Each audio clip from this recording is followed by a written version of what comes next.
more. This is Scott Jordan. You're watching live here at Cellars of Sonoma. I just asked a question on the break. I've got the winemakers here for Joseph Jewell Winery. And the question was, what are legs? And we hear that term all the time. A, the lines a wine leaves on your glass. B, the aging potential of a wine, which some people seem to think is what the legs represent. C, another name for pits and stems. Or D, a winemaking additive. Well, there's no additive that I know of. Well, so depends. yeah, yeah, of the process. So it's. I mean, I've heard people use B. Like the aging potential of a wine. That wine has legs. The legs are what you see that fall down the side of the glass as you swirl the wine in here. Which I don't have any wine, but I'm gonna strike this and I'm gonna go ahead and get the Pinot glasses and. Kevin will hand me the Pinot glasses. And there we go. So we'll pour the next Pinot and we'll swirl the wine in the glass and we'll get the legs to really show up and they'll get a really good idea of that. I think we're going right here. This is your 2009 Russian River Pinot.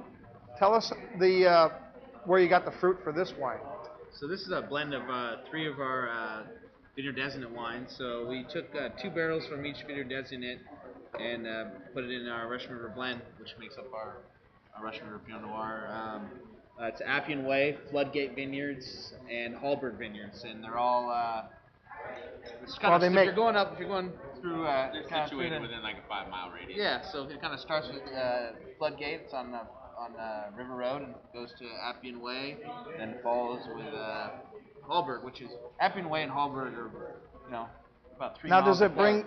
Yeah. And they each bring a different characteristic. Oh, absolutely. There's a different character for each of these vineyards for sure, and it blends together quite nicely, as you can see. Well, beautiful nose to this wine. Retail price on this? $33. $33. $33. All Russian River fruit. Again, small production, 125 cases. That's not a lot of wine. Yeah. It's not a lot at all. Yeah, we could potentially drink this on our own if we had to. Yeah. We did that with our first finish. That was the first finish. Oh man, the finish is wonderful. Oh man, that is and at that price point, that is a fabulous bottle of wine. Yeah. I mean, that's hard to beat, man.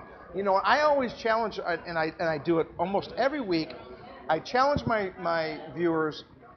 You go to Costco, you go to the local grocery store, and you show me a Russian River Valley Pinot Noir, and in this example from 3 single vineyards, show me one at $33. I mean, you're just not going to see it. Well, our goal with this was to be real competitive, and since we're a newer label, obviously Joseph Jewell's only been around a few years. People need to try our wines, and we think they'll fall in love with the Russian River, and they'll go into our vineyard designates. We kind of seek out, kind of see where each one of these vineyards have a part in this wine. Yeah, right. Yeah, and that's our goal. So technically, you could make your own blend with the 3 of our. Yeah. And we're going to have them all here in the tasting room, and you'll be able to taste them side by side if you wanted to. I mean, that's a great example. Here's everybody's challenge: buy 3 of the vineyard designates and try to figure out what blend this is. Get the 3 bottle. That's right. There you go. No, for $1. You got to charge them $1. Yeah, it has to be $1. And speaking of wine for $1. Last week, if you tuned in last week, we drew another name, and I had the winner, which is over there, Suede. We had the winner who got 8 bottles for $1 a bottle. He did the blind tasting in the tasting room, entered the contest. I pulled his freaking name. We went and pulled another name at the end of the show last week, and it was him again for the second time he did it. So now we're back down to 1 bottle, okay? But here's the deal. We have a blind tasting. You taste 4 wines in the blind tasting, and you try to pick out which wine is which in the blind tasting. And we first did, what did we do first? We did Syrah first? No. What? Oh, that's right. That's right. We had 2 Syrahs, a Petite Syrah, and a Cab. Yeah, it was Napa versus Sonoma. That was the first one. That's and that was I only got 50% on that one. And then the other one was Pinot. 4 different appellations for 4 different Pinots. I actually got all 4 of those on a blind tasting. Yes, I did, and I'm proud that I got lucky. And then the newest one is Zinfandel. So we have James Family Cellars, their Mounds Vineyard Zin. We've got the Joseph Jewel, which we're going to taste a little bit later, of the Grist Vineyard, Bradford Mountain. Then Bono's Dry Creek Valley, not Appalachian specific, but from Dry Creek. And then Gann, Alexander Valley. That's going to be the one that you're going to be able to pick out because it has that silky finish. And so you can do that tasting again. That's Suede over there, and you'll get a shot. There's our buddy Suede and our first winner. Now the contest is continuing, and here's the deal. I'm going to draw a name. I'm not going to look in here. I don't cheat. I could really care whose name comes up, but I'm going to draw a name. The deal is you got to be here in the tasting room or tuned in from home in order to win. Suede got that and figured it out, and he's got now 9 bottles of wine that he paid $9 for. So you got to love that, okay? Yeah. Now, every time you come in the tasting room, if you want to do the tasting and enter the contest, yeah, you can do that, and we'll keep pulling names until we get a winner. Either have to be here or tuned in live. So we've got our name here. Wow, this looks like somebody in the Oregon area, because isn't 530 a Oregon area code? Oh, but there's a 707. Michael Belzak, is that right? Belzak, yeah. Michael Belzak. Looks like you used to live in Oregon, and now you live here, or you used to live here, and now you live in Oregon. But it's a 503 home number area code, but a 707 work and mobile phone. So I'm leaning toward he just moved here. Let me Michael, call and tell him to tune in, will you? Yeah. All right, you have a bottle of wine. You have between now and the end of the broadcast. If I don't get a phone call from you, I want to pull one more name. We'll make it fun in case some of our wine club members come in and we just happen to pick their name. So Michael Balzik, buddy, your name got pulled. You can have a bottle of wine for $1. You just got to call in 707-578-1826 and come in and do the blind tasting. It's a lot of fun. We changed the menu, and so all the wines are different. So we haven't had, most of these haven't even been on the menu before. So yeah, that sounds like a lot of fun. I'm going to have to do that after the show. Yeah, there you go. Yeah. See if you can pick out your own wine, right? Yeah. Gotta love that. Okay, Giants, food. Giants, wine. food, wine. What more do you want? Yeah. Right? Really? All right. So we've got Pinot Noir 2009, and again, a blend from 3 single vineyards, right? Yep. Beautiful. Lovely. Absolutely lovely. All right, so let's go with the next wine.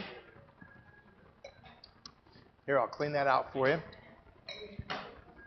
I mean, we'd pound these down, but man, by the 5th wine, man, we're going to be talking Spanish or something. Appian Way, is that we're going to do that one? Yeah. All right, so this is the 2008 Appian Way. So tell us about where this fruit came from and a little bit about the production of this wine.